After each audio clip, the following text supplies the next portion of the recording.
Assalamualaikum warahmatullahi wabarakatuh. Alhamdulillahirabbil alamin wassalatu wassalamu ala asyrafil anbiya'i wal mursalin sayyidina Muhammadin wa ala alihi wa sahbihi ajma'in. Allahumma salli wa sallim wa barik ala Muhammad wa ala ali Muhammad kama sallaita wa sallamta wa barakta ala Ibrahim wa ala ali Ibrahim fil alamin innaka Hamidum Majid. Amma ba'd. Wassalam Syairah, Mundira Razali, Nuaniza Talib, saya Ahmad, Mundira Ghani, Safina Yusof. Tolong bagi komen sikit, dengar ke tak dengar kuliah ni? Takut ada gangguan bunyi lain ke? Alasan semua sahabat yang hadir, tolong bagi komen. Dengar jelas ke? Baik, sahabat kat TikTok, Naina, alasan semua yang hadir. Pagi ni saya nak bercerita daripada kitab kecil tapi besar manfaatnya, iaitu Isteri dan Puteri Rasulullah SAW. Buku baru terbitan Telaga Biru ni yang menonjolkan kisah-kisah wanita-wanita Sri Kandi Islam yang ada bersama dengan Rasulullah SAW. Tujuannya adalah supaya kita umat Islam, jelas ya, Alhamdulillah, terima kasih Nur Ain, supaya kita umat Islam pada hari ini dapat, terima kasih Nur Niza, sebab kita pada hari ini umat Islam supaya dapat dengar wasapian, barakallahu fikum, terima kasih, supaya kita dapat mengenali insan-insan mulia keliling Rasulullah SAW ini. Jangan sampai ada yang mengenali orang yang tidak ada kena-mengena dengan Islam lebih daripada mengenali puteri dan isteri Rasulullah SAW. Itulah zaman fitnah pada hari ini, orang kenal barangkali, terima kasih Irfan, barangkali orang kenal pada artis, orang kenal pada siapa-siapalah dalam luar negara, tapi mereka lupa untuk berkenalan dengan insan-insan mulia yang punya jasa besar kepada Islam, kepada Rasulullah SAW, kepada umat Islam. Rujiah Lajuman, insyaAllah, mudah-mudahan sihat ya. Barakallahu fikum, terima kasih semua. Safina Yusof dari Singapura, Kak Saf, alhamdulillah, terima kasih semua Baik, Sayyidatina Ruqayyah dilahirkan selepas kakaknya iaitu Zainab radhiyallahu anhunna. Tidak lama kemudian lahir pula adiknya Ummu Kulthum radhiyallahu anha. Ruqayyah dan Ummu Kulthum membesar bersama-sama dalam keadaan saling sayang menyayangi. Ini orang Arab panggil Ruqayyah, orang Melayu panggil Ruqyah, orang Arab panggil Ruqayyah. Zaidah Abdul Aziz, barakallahu fikum. Ada orang pula panggil Ummu Kulthum, yang sebenarnya Ummu Kulthum. Ummu Kulthum ini nama dalam bahasa Arab. Assalamualaikum puan Kamisa, assalamualaikum semua, yang Zaid Nur Fidaus, yang hantar bunga, yang hantar hadiah, terima kasih semua Moga ada manfaat perkongsian kita pada pagi ni. Jangan lupa dapatkan kitab menipis ini tapi manfaat dia besar, kerana dia menceritakan tentang wanita-wanita mulia dalam kehidupan Nabi kita sallallahu alaihi wasallam, untuk kita kenali, untuk kita bacakan, untuk kita amalkan karakter dan juga kualiti yang ada dalam hidup mereka Dalam salam Dila Wayas, terima kasih. Fizahab, Ashura Amran, terima kasih. Ashura Amran, Zahizil, terima kasih semua yang hadir. Khair Anwar, barakallahu fikum. Setelah Sayyidatina Zainab berkahwin dengan Abul As bin Rabi', Ruqayyah dan Ummu Kulthum sudah mencapai usia yang sesuai untuk berkahwin. Lantas datanglah Abu Talib sebagai utusan keluarga Abu Talib kepada Nabi untuk melamar Ruqayyah dan Ummu Kulthum bagi dijodohkan dengan dua orang anak lelaki Abdul Uzza bin Abu Talib, iaitu Abu Lahab, iaitu Utbah dan juga Utaibah. Jadi Abu Lahab meminang melalui Abu Talib puteri Rasulullah SAW bernama Ruqayyah dan juga Ummu Kulthum ni, selepas kakak mereka berkahwin, Zainab. Pada masa itu, Sayyidatina Khadijah radhiyallahu anha hanya terdiam tanpa sebarang komen. Beliau bimbang sekiranya beliau memberikan pendapat, ia akan menimbulkan rasa kurang senang suaminya. Malah bimbang jika suami menyangkakan dirinya nak merosakkan hubungan kekeluargaan suaminya. Ini orang Arab punya keadaan. Mereka berkahwin sepupu. Dia panggil Ibnul Amam. Dia kalau adik-beradik sebelah ayah, sepupu sebelah ayah. Dia beza pada sepupu sebelah ibu. Sepupu sebelah ayah. Biasanya mereka akan berkahwin dengan sepupu sebelah ayah. Ini adalah orang-orang Arab dahulu punya tradisi zaman berzaman sampai sekarang. Sebenarnya susah bagi kita untuk penetrate perkara tersebut. Kalau kita nak minang orang bukan kabilah kita, bukan senang sebenarnya. Jadi ini amalan sebahagian daripada orang-orang Arab. Sebahagian boleh kita katakan sebahagian besar juga, contohnya kat Saudi, kat Jordan, macam itulah Ada orang berkata bahawa apa hukum berkahwin kerabat. Sebenarnya yang paling baik kita berkahwin jauh lah. Orang sini kahwin dengan Kedah, kahwin dengan orang Sarawak contohlah. Orang Sarawak bagus-bagus, baik-baik kan. Orang Sabah, ada pula yang berkahwin dengan Indonesia, tak kisahlah mana-mana. Tapi yang digalakkan oleh Sayyidina Umar itu supaya berkahwin jauh, perkembangan Islam matlamatnya, bukan menghalang dalam arti kata haram. Tidak supaya menggalakkan berlakunya maknanya percampuran antara kita dengan orang yang mungkin di tempat lain memerlukan bimbingan. Kalau kita ni sebagai contohnya memiliki anak-anak yang belajar sekolah agama, belajar universiti dalam bidang agama, galakkan mereka untuk berkahwin dengan mereka daripada Sabah, dari Sarawak contohnya lah tuan-tuan ya. Baik. Pada masa itu Saidatina Khadijah yang terdiam. Begitu juga dengan kedua orang putrinya, mereka terdiam kerana malu. Akhirnya setelah urusan lamaran itu selesai, berlangsunglah perkahwinan kedua puteri Nabi dengan anak-anak Abu Lahab. Ya, kakak kahwin dengan abang, adik kahwin dengan adik. Macam tu adik lelaki. Maka Rasulullah SAW mendoakan keberkatan perkahwinan mereka dan menyerahkan perlindungan kedua orang putrinya kepada Allah Subhanahu Wa Taala. Sewaktu Muhammad bin Abdullah diangkat menjadi Rasul bagi menyampaikan risalah Allah dan mendakwakan Islam, para pemimpin Quraisy bersidang untuk membincangkan perihal Rasulullah SAW. Salah seorang daripada mereka berkata, kalian telah meringankan beban Muhammad. Oleh itu, kembalikanlah puteri-puterinya dan biarkan dia sendiri menanggung mereka. Mendengar perkara itu, Abu Lahab segera mengembalikan isteri kedua orang anaknya kepada Rasulullah. Dihadapnya perangai Abu Lahab ni, tuan-tuan ya. Ya, Bonda Rafiq Ahmadi, Assalamualaikum para wahida. Jemputlah ramai lagi datang ke line discussion kita pagi ni, kuliah. Moga ada manfaat. Moga jariah ilmu ini berpanjangan untuk semua. Musfira, Johanna, Nur Asri, semua yang hadir pada pagi yang mulia ni. Bi Nabila, Nur Arifah, Idris, semua para wahidah, Rabi'atul Dawiyah. Baik. Dengan demikian, kedua orang puteri baginda itu pun kembali semula ke pangkuan mereka sebelum sempat dicampuri oleh suami masing-masing. Mereka telah pun menceraikan yang kita bincangkan ini tadi, iaitu Ruqayyah dengan Ummu Kulthum, diceraikan oleh suami masing-masing. Tidak cukup dengan mengembalikan kedua orang puteri itu, Ummu Jamil, iaitu isteri kepada Abu Lahab ini, tidak henti-henti mengganggu dan menyakiti Nabi hingga Allah menurunkan firman-Nya. Bismillahirrahmanirrahim. Tabbat yada abi lahabin wa tab, ma aghna anhu maluhu wa ma kasab, sayasla naran dhata lahab, wa imra'atuhu hammalatal hatab, fi jidha hablum min masad. Binasalah kedua-dua tangan Abu Lahab. Sungguh dia pasti akan binasa. Tiada faedah baginya harta benda dan apa jua yang diusahakannya, kerana kelak dia akan masuk dalam api yang bergejolak. Begitu juga dengan isinya, sang penimbul fitnah, yang di lehernya akan dikalungkan tali dari sabut api neraka. Inilah yang terjadi kepada Abu Lahab dengan isinya ketika hidup lagi, Fadilah Ahmad Faisal, Masjid Jannah, Alhamdulillah semua, Alhamdulillah sahabat yang hadir, dari review digital pun ada, Salbiah Suhaidi. Apabila turunnya ayat ini membuktikan kepada kita mukjizat Al-Quran menceritakan perkabaran yang akan datang, bahawa Abu Lahab ini akan mati dalam keadaan kafir sampailah ke akhir hayatnya, dia tidak akan beriman. Ayat ini merupakan satu bukti, pembuktian bahawa Quran itu datang daripada Allah SWT, bukannya apa yang dicipta oleh Rasulullah SAW. Ini salah satu aspek kemukjizatan Quran, tuan-tuan, kemukjizatan Al-Quran ini.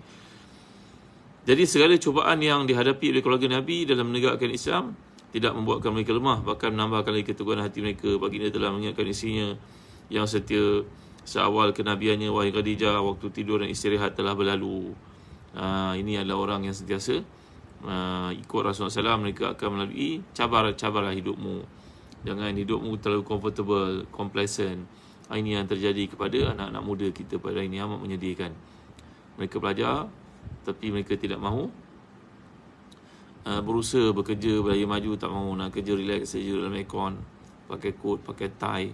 Akhirnya orang Bangladesh yang buka kedai kereta, akhirnya orang Bangladesh yang tanam sayur dekat Cameron, akhirnya bangsa-bangsa lain. Tak kisahlah mereka orang Islam, tapi yang ruginya lah diri kita lah, kerana kekayaan negara kita habis dibawa orang pulang ke negara masing-masing. Betul. Ini kedai-kedai basuh kereta pun ingat sikit ke orang basuh kereta. Satu hari kalau 100 kereta, satu kereta basuh RM10, takkan RM10 ini kan. Bateri saya dekat TikTok lah, habis saya kena charge kat tuan-tuan. Okey. Kalau semua yang hadir, barakallahu fikum. Terima kasih sahabat yang hadir dalam program kuliah kita pada pagi ni. Alhamdulillah semua. Sekejap okey. Jadi apa yang dimaksudkan kat sini, Nabi SAW mengajar kita satu kualiti dalam hidup, supaya hidup ini jangan comfortable dengan apa yang ada. Kita kena ada sikap untuk memajukan diri sendiri. Jangan terlalu seronok dengan apa yang ada. Kena berusaha, tuan-tuan yang dimuliakan Allah sekalian. Macam itulah Okey. Sahabat dekat TikTok. Alhamdulillah semua, barakallahu fikum. Terima kasih. Terima kasih Nadira Jami'an. Terima kasih. Tapi sikit dah lalu Syekh Silia. Okey, baik. Jadi kembali kita kepada Nabi SAW yang telah mengingatkan Sayyidatina Khadijah radhiyallahu anha bahawa kehidupan waktu berehat, waktu bersantai, relax sudah berakhir. Maka hendaklah kita bersedia untuk berjuang. Macam itulah hidup seorang pejuang Rasulullah SAW. Baik, inilah kata-kata yang telah mendorong Sayyidatina Khadijah untuk setiap setia membantu dan mendampingi suaminya. Kita dalam hidup kena beritahu pada isteri, maklumlah kita ni jadi nakhoda kapal. Ya, kita beritahu bahawa keadaan ekonomi sekarang tak stabil, keadaan mata wang pun tak kukuh, kita berniaga banyak melibatkan overseas contohlah. Maka kalau Sumatan kena beritahulah kepada isteri, kita nakhoda kapal nampak dah ribut taufan nak berlaku. Kena minta pada anak-anak kita supaya berjimat cermat, bawa makan dari rumah, pergi ke universiti sebagai contohnya. Jangan memang kejap-kejap pergi beli kopi tu, kopi ni, satu gelas je sampai barangkali begitulah tuan-tuan dimuliakan sekalian. Maka kita kena mengingatkan, minum sesekala tak ada masalah, tapi tak boleh dah tiap hari. Alhamdulillah dan Puan Azizah Abdul Aziz, barakallahu fikum. Jadi begitulah Rasulullah SAW telah pun memberitahu kepada isterinya Khadijah radhiyallahu anha tentang persiapan menghadapi hari-hari yang penuh dengan wakaza, cabaran. Baik, itulah keperluan dalam kehidupan ni, kena ada komunikasi untuk menerangkan keadaan. Ya, insya-Allah orang keliling kita, isteri kita faham apa yang berlaku, tapi kena beritahu awal-awal. Ya, baik tuan-tuan ni boleh kasihan. Wa qina sikwan Allahumma salli Muhammad. Demikian juga dengan Sayyidatina Ruqayyah dan Ummu Kulthum, mereka memahami tugas bapa mereka. Oleh sebab itu mereka dengan ikhlas sabar menanggung berbagai gangguan dan penderitaan yang dialami dalam perjuangan di jalan Allah SWT. Melesetlah jangkaan Abu Lahab dan isinya yang menebarkan fitnah terhadap kaum musyrikin yang berharap supaya mengembalikan kedua orang puteri itu akan menyusahkan Nabi. Namun hakikatnya tidaklah seperti yang diharapkan. Ya, tuan-tuan dimuliakan sekalian. Jadi sebaliknya tindakan itu berarti Allah sebenarnya menyelamatkan kedua-dua orang puteri Nabi daripada cubaan hidup yang bakal dicetuskan oleh putera-putera Abu Lahab dan Ummu Jamil yang kafir. Kejahatan mereka ni tuan-tuan, penganiayaan terhadap Islam, terhadap Rasulullah SAW. Cikgu Alhamdulillah cikgu semua, cikgu Rock, Allah Akbar. Ani Baini, Alhamdulillah semua yang hadir dalam TikTok, dalam Facebook, dalam Insta pada pagi ni. Alhamdulillah jemputlah teman-teman kita lain, kerana mempelajari kisah hidup anak-anak Nabi yang salam, puteri-puteri Nabi ni penting sangat. Jangan seseorang pada kita tergelincir dalam hidup menggunakan kompas kehidupan orang-orang yang dicela oleh Allah SWT. Wa kafirin, apa yang kita dapat? Kita belajar cara hidup mereka, ya. Melihat mereka ni tidak ada kiblat dalam hidup. Tapi kita makin hari kita tak ambil indah sangat kehidupan insan-insan mulia yang menjadi pencetus awal dakwah seperti golongan puteri-puteri dan juga isteri Nabi SAW ini. Sekarang kita dah belajar seorang mereka namanya Ummu Habibah. Semalam Ramlah binti Abi Sufyan. Ini kita belajar tentang puteri Nabi SAW yang bernama Ruqayyah ni tadi. Allah menggantikan suami yang jauh lebih baik untuk kedua-dua orang puteri baginda. Susuk tubuh lelaki yang saleh, dermawan, juga termasuk 8 orang yang paling awal masuk syurga, dijamin masuk syurga, keturunan bangsawan. Beliau ialah Sayyidina Uthman bin Affan bin Abdul As bin Umayyah bin Abdul Syams. Akhirnya masuk Islam Ibnu Hajar al-Masalan. Masya-Allah, nama yang tahu Ibnu Hajar Hadi Pendi, Salma Sati al-Masalan, semua sahabat daripada Singapura, dari Brunei, dari Malaysia ramai. Dari Thai pun ada, Thailand, insya-Allah. Alhamdulillah, faham ke bahasa kita kat sini? Fahamlah tu agaknya. Baik. Jeff Ahmad, Alhamdulillah. Umi Batuta, Syah Izrul, Ana Said, Alhamdulillah, ya. Baik. Pernikahan Sayyidina Uthman dengan Sayyidatina Ruqayyah menimbulkan kemarahan puak kafir, kerana mereka tahu Uthman ini mempunyai kedudukan kebangsawanan, orang kaya. Ingatkan Utbah dengan Utaibah, iaitu putera kepada Abu Lahab ini saja daripada keluarga yang kaya. Konon-konon yang cerai mati kau, mereka beranggapan begitu. Rupa-rupanya dikahwini pula oleh seorang bangsawan, seorang pemuda yang kaya, Uthman bin Affan radhiyallahu an. Sakit hati tuan-tuan dimuliakan Allah sekalian. Inilah kadang-kadang berlaku pada seorang, Zul Amli. Dia ingat dia ceraikan perempuan tu, melukutlah kau tepi gantang nanti. Dia padan muka kau. Jangan niaya kat orang itu. Rupanya lepas pisah dengan dia, perempuan tu berkahwin, sisi berkahwin dengan lelaki yang jauh lebih baik daripada dia. Tak kemalu pada masa itu. Ahlan wa sahlan Ustaz Ramli, barakallahu fikum. Ahlan wa sahlan Fadilah Harun, semua yang hadir pada pagi ni. Najib Raf. Jadi sekarang apa berlaku? Fikiran mereka kacau bilau. Mereka menjadi tidak tentu hala. Bahkan tidak dapat tidur malam melihat perkembangan berlaku kepada Rasulullah SAW itu. Disangkakan Rasulullah SAW akan hidup dalam kemelaratan, kesusahan. Rupa-rupanya diceraikan oleh 2 orang putera Abu Lahab itu. Maka Ruqayyah telah pun dipinang oleh Sayyidina Uthman bin Affan radhiyallahu anhu, seorang lelaki yang berpengaruh, yang kaya, keturunannya bangsawan, bukan jalan-jalan orang. Tercabarlah rasanya Abu Lahab sekeluarga di atas tindakan mereka yang disangkakan bahawa Nabi akan dalam kesusahan. Sebaliknya Nabi berada di ambang kesenangan. Dari sudut ukuran kemewahan dunia pun nampaknya Uthman boleh memberi itu semua. Haikal Ibrahim alaihi wasallam semua. Di Ana Zarina alaihi wasallam. Baik. Dalam pada itu siksaan dan gangguan yang dialami oleh kaum muslimin angkara perbuatan musyrikin itu menjadi-jadi. Tanpa segan silu mereka membuat perbuatan jahat dan keji kepada umat Islam. Akhirnya Nabi pun mengizinkan kaum muslimin untuk berhijrah ke Habsyah demi menyelamatkan agama mereka supaya mereka selamat daripada kekejaman Quraisy. Kumpulan kaum muslimin disertai oleh Uthman dan juga Ruqayyah radhiyallahu anhuma yang baru saja berkahwin merupakan rombongan pertama yang berhijrah ke sana. Ini bukan pergi bulan madu. Ini pergi dalam keadaan diusir daripada kampung halaman mereka, pergi ke Habsyah.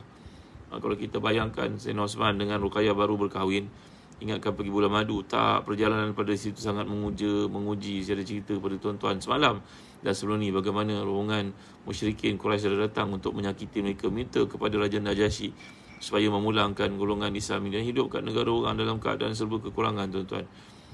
Sayyidina Uthman radhiyallahu anhu pergi dengan tabah, meninggalkan segala harta yang ada di Mekah pada masa itu lagi. Sayyidina Uthman meninggalkan kampung halaman, tempat pergantungan harapan individu yang dikasihinya demi menyelamatkan imannya. Beliau pergi ke negeri yang jauh, hidup sebagai orang asing. Mujurlah pada masa itu hadir di sisi seorang puteri yang mulia, isterinya Ruqayyah radhiyallahu anha. Beliaulah yang sentiasa menghiburkan hati suaminya dengan berkata, Allah sentiasa bersama kita dan mereka yang kita tinggalkan di sekitar Kaabah.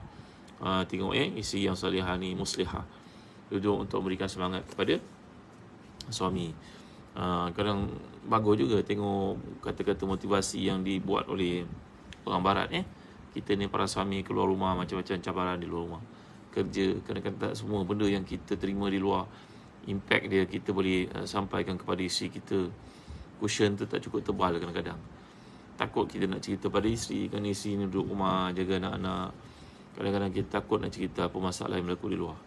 Kadang-kadang duit tertentu tak bayar, duit kereta tak bayar, duit rumah tak sempat bayar. Susah tuan-tuan nak bercerita. Muhammad Ismail sehari, masya-Allah, barakallahu fikum. Inilah yang kadang-kadang berlaku. Tapi nampaknya Ruqayyah radhiyallahu anha memahami situasi yang berlaku, menenangkan, menghiburkan, menggembirakan. Wahai kaum isteri, buatlah yang terbaik untuk suami. Kita pun tak tahu berapa lama kita duduk dengan suami kita, kan? Wahai kaum suami, layanilah isteri dengan cara baik, penghormatan, penghargaan, beri apa sahaja, bukan pada mahalnya tapi pada ingatnya. Kan? Hari jadi isteri jangan lupa, hari anniversary kahwin jangan lupa. Kalau boleh adik-beradik punya anniversary pun kita ingat, hari jadi mereka pun kita ingat, ipar kita pun kita ingat. Cuba raikan sedaya upaya, tuan-tuan. Inilah kehidupan. Kita pun tak tahu siapa pergi dulu, betul kan? Buat baiklah apa yang terbaik sementara waktu masih ada. Faridapah Al-Wasalan Mu'azuki Asimah Musa.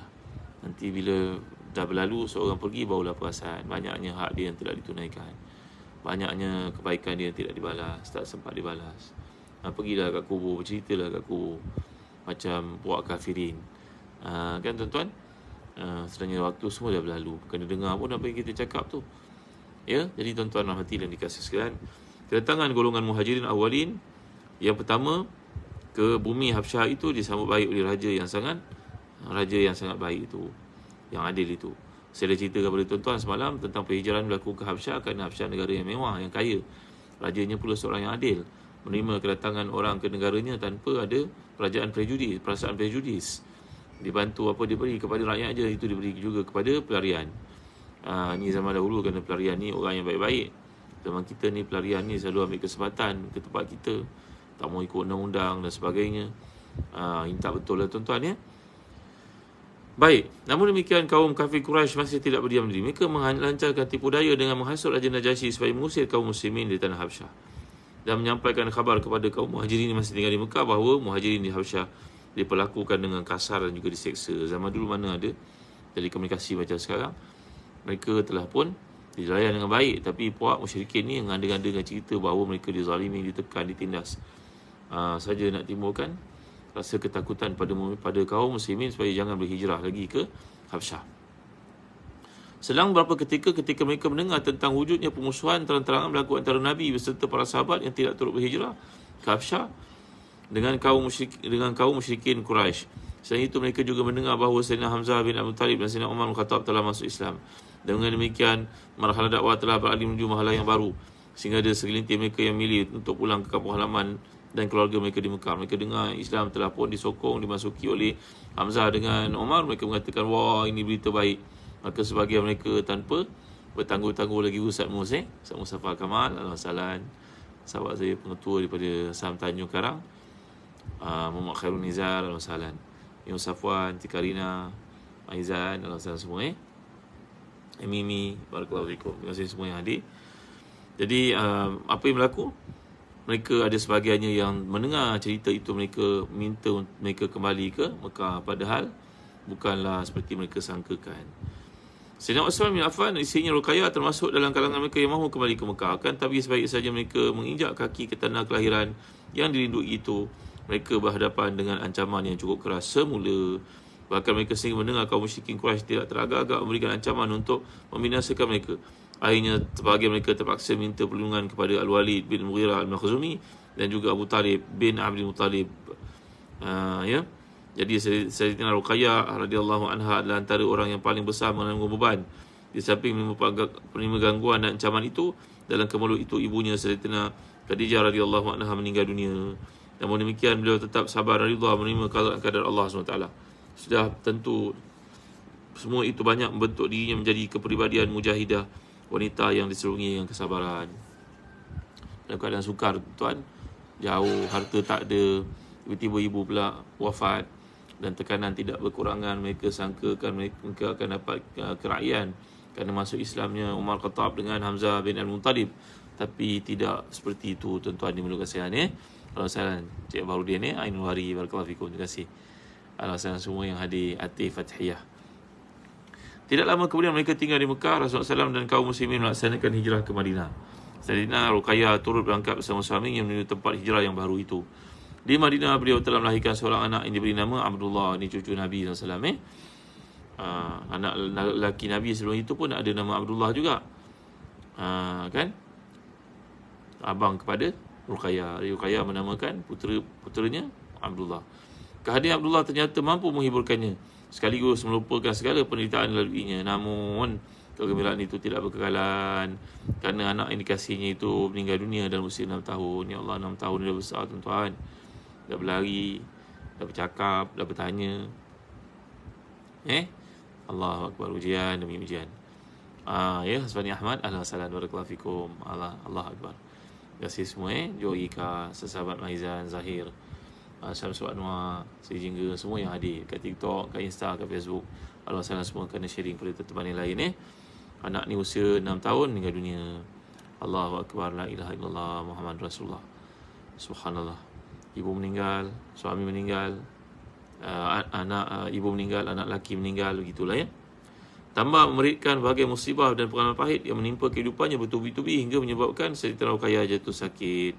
Suaminya Uthman radhiyallahu an dengan sabar setia merawat dan menguruskan segala keperluan isinya. Pernah satu ketika seruan jihad untuk pergi ke medan Badar, beliau sebenarnya ingin turut serta, tetapi Rasulullah menasihatinya supaya menjaga isinya kerana sakit. Allahu Akbar, kita sakit payah ni. Puteri Nabi pun sakit, tuan. Apakah Nabi tidak mendoakan? Sudah tentu Nabi mendoakan. Tapi dalam doa Nabi SAW itu, Allah tetapkan juga ujian itu kerana ia merupakan satu hikmah yang sangat besar. Tak kala sakit isinya bertambah tenat, Sayyidina Uthman dengan setia dan tulus tetap mendampinginya hinggalah isinya menghembuskan nafas yang terakhir. Ni puteri Nabi Ruqayyah wafat. Tuan jadi peristiwa kewafatan itu berlaku bersama dengan kemenangan umat Islam di medan Badar, tuan-tuan dimuliakan Allah sekalian. Allahu Akbar, masya-Allah. Ya Sina, ya kami doakan sihat semua, mudah-mudahan baik-baik. Mairah, barakallahu fikum. Jadi sakit merupakan ujian tuan-tuan. Jangan kering lidah kita daripada berdoa kepada Allah Taala dan berusaha ya. Barangkali bila kita berusaha tu belum lagi dapat kesembuhan. Tapi umpama batu yang diketuk nak menunggu pecah mungkin ke 100 kali baru dipecah. Tapi jangan berhenti memukul, mengetuk batu tersebut. Begitu juga jangan penyakit berlaku. Jangan berhenti mencari rawatannya. Berusahalah. Asalkan rawatan itu dibenarkan dalam Islam dan tidak ada buatan khurafat syirik padanya, lakukan. Ya, dapatkan nasihat daripada orang yang betul. Kadang-kadang penyakit itu bersifat sihir, kadang-kadang ia pun tabi'i. Tabi'i itu kerana mungkin kondisi badan kita yang tak cukup vitamin dan sebagainya. Ya, tapi kalau ia bersifat sihir, kita boleh tanya kepada ahli, orang yang berkeahlian. Baik tuan, pada ini selesai kita membaca kisah puteri Nabi yang sangat mulia Ruqayyah binti Rasulullah SAW ini sebagai satu usaha kita untuk mengenali insan-insan mulia yang punya jasa besar dalam Islam, dan mereka itu berkhidmat beradu bersama dengan Nabi SAW. Kita tak mahu anak-anak perempuan kita pada hari ini mengenali hati-hati Korea lebih daripada puteri-puteri Rasulullah SAW. Ya, kita nak umat Islam pada hari ini mengenali sisi Rasulullah SAW. Jangan sampai mereka mengenali hati-hati itu lebih daripada mengenali insan-insan yang akan beri syafaat untuk kita di akhirat nanti. Aziz-aziz, Alhamdulillah semua. Terima kasih kepada tuan atas kehadiran. Jangan lupa dapatkan buku ni, Isi Puteri Rasulullah SAW, daripada www.telagabiru.com.my. Dan bagi tuan-tuan yang nak ikut saya dalam perjalanan kita melancong sambil berdakwah ke Selatan Thai, ke Krabi, yang akan berlaku di antara 23, 24, 25, 26 September ni, daftar segera. Tempat sangat terhad. Kita akan belajar bagaimana cara berdakwah secara maidaniyah, field studies. Kita pergi buat bukan setakat amal teori saja, kita akan pergi amali. Bagi tuan yang berminat, jom menyertai saya dalam perjalanan. Saya sehingga akan bimbing grup ini pergi ke Thailand pada hujung bulan 9 nanti tuan-tuan. Kita nak pergi belajar berdakwah daripada seorang sahabat saya yang telah mengislamkan ribuan manusia kat sana. Ya. Okey, nanti saya buat baik orin. Baiklah, terima kasih. Jadi bagi tuan yang minat, jom join kami ke perjalanan Selatan Thai. Mungkin kita nak hadiahkan sempena hari jadi ayah kita yang ke-50. Kan, pergi berjalan sambil belajar berdakwah. Ialah keliling kita ada banyak orang bukan Islam yang sangat potensi, tapi kita tak tahu nak cuit hati dia, nak jentik hati dia. InsyaAllah bekalkan modul yang akan kita pelajari dan perjalanan pada kali ini bersama dengan sahabat saya, seorang doktor PhD. Beliau ni merupakan orang keturunan Siam, Muslim yang telah mengislamkan ribuan manusia di sana. Saya tak nak sebut namanya lagi. Ya, dia pun tak suka saya sebut namanya. Mari kita sama kita ikut trip ni, kita belajar berdakwah. Kerana keliling kita ada sahabat yang baik yang belum masuk Islam, yang kita tak tahu apa cara nak mengajak mereka, menjemput mereka. Jom kita belajar sama-sama Izu. Bagi mereka minat, nak hadiahkan ayah ibunya trip ini sebagai satu trip khusus belajar, jangan lupa hubungi Zazan Travel di Insta ke, di Facebook ke, di TikTok ke. Ataupun jangan lupa masuk ke Telegram sahabat Ustaz Zazan, Telegram sahabat Ustaz Zazan.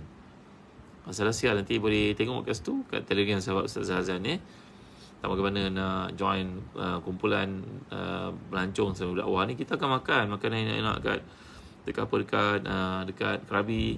Sahabat saya akan bawa. Kita juga akan pergi melancong pulau-pulau yang indah. Kita juga akan belajar berdakwah. Jadi package. Jom bagi mereka minat. Dan bagi tuan yang belum, yang nak pergi umrah, kami dalam bulan 9 ni masih ada kekosongan. Tiket dah confirm, hotel dah confirm. InsyaAllah perjalanan bukan setakat perjalanan umrah biasa, tapi penuh dengan tarbiyah. Juga kita ada pada bulan 10, 11, 12, 1, 2. Dan kita ada trip pergi Baitul Maqdis tau. Yang ni bawa pimpinan saya pada bulan 2 tahun hadapan. Siapa nak pergi ke Baitul Maqdis, kita pun tak tahu lepas ni kita boleh masuk lagi Palestin atau tidak. Jom join kami dalam perjalanan ke Baitul Maqdis, umrah bersama Baitul Maqdis. 3 tanah suci. Kita pergi 3 tanah suci: Baitul Maqdis, Makkah Al-Mukarramah, Al-Madinatul Munawwarah. Al-Aqsa, kita pergi ke Mekah, kita pergi Madinah, pulang ke Malaysia. Kesempatan bagi mereka minat segera daftar. Tempat sangat terhad. Kita nak pergi ke Jordan, langsung masuk ke Palestin, kemudian pergi ke Mekah, melalui Jeddah, kemudian pergi Madinah, pulang dari Madinah. Ni trip ni saya akan pimpin pada bulan 2 tahun hadapan. Boleh prepare dari sekarang lah. Bagi mereka yang nak ikut pergi ke Selatan Thai, trip ini pada bulan hadapan, 2-3 bulan, kena daftar segera kerana tempat sangat terhad. Minggu depan kami nak tutup dah pendaftaran. tak mau bawa ramai-ramai. Yang pergi ni untuk tujuan melancong dan belajar berdakwah. Jom sertai kami di Zan Travel. Terima kasih. Ingat travel, ingat Zan Travel. InsyaAllah jumpa lagi pada waktu yang lain. Dengan izin Allah Ta'ala, nanti saya akan umumkan masa ke semasa kuliah-kuliah kita. Terima kasih atas kehadiran. Terima kasih kerana penyertaan. Terima kasih kerana menyebarkan kalimah Allah, ya. Anggaplah apa yang kita sampaikan kepada tuan-tuan kita waktu ni sebahagian daripada usaha untuk melebarkan kalimah Allah ke muka bumi. Humaira, umrah saja. Ya, umrah saja ada pada bulan 9 ni. Bulan 9, ada bulan 10, bulan 11, 12. Kalau pergi bulan 12 ramai orang lah dan harganya mahal. Bulan 2 pun ramai orang, cuti sekolah, harganya mahal. Pergi bulan 9 ni okey. Siapa yang nak pergi, jom daftar segera. Tempat dah confirm. Hotel, perjalanan, tiket kapal terbang semua dah confirm. Terima kasih. Terima kasih Fizal Ismail, terima kasih Rianti Mudin. Barakallahu fikum. Wassallallahu ala sayyidina Muhammad wa ala alihi wasallam. Alhamdulillah rabbil alamin. Allahumma ighfir lana dhunubana wa liwalidina warhamhum kama rabbana saghara wa li jami'i ashabil huquq alaina minal muslimina wal muslimat المؤمنين والمؤمنات برحمتك يا ارحم الراحمين ربنا اتنا منك رحمة وهيئ لنا من امرنا رشدا اللهم فرج الهم يا كاشف الغم يا مجيب دعوات المضطرين رحمن الدنيا والاخره ورحمهما انت ترحمنا فارحمنا برحمة تغنينا رحمة من سواك ربنا اتنا في الدنيا حسنة وفي الاخرة حسنة وقنا عذاب النار وصلى الله على سيدنا محمد وعلى اله وصحبه وسلم والحمد لله رب العالمين تقبل منا ومنكم. Terima kasih. Jumpa lagi Fatimah, Asmani Ahmad. Terima kasih. Jangan lupa, ya, join kami di Sahabat Ustaz Zazan di Telegram. Main Zahir, Sul, terima kasih. Damai, terima kasih semua dekat TikTok, terima kasih dekat Facebook, Kak Isa. Assalamualaikum warahmatullahi wabarakatuh.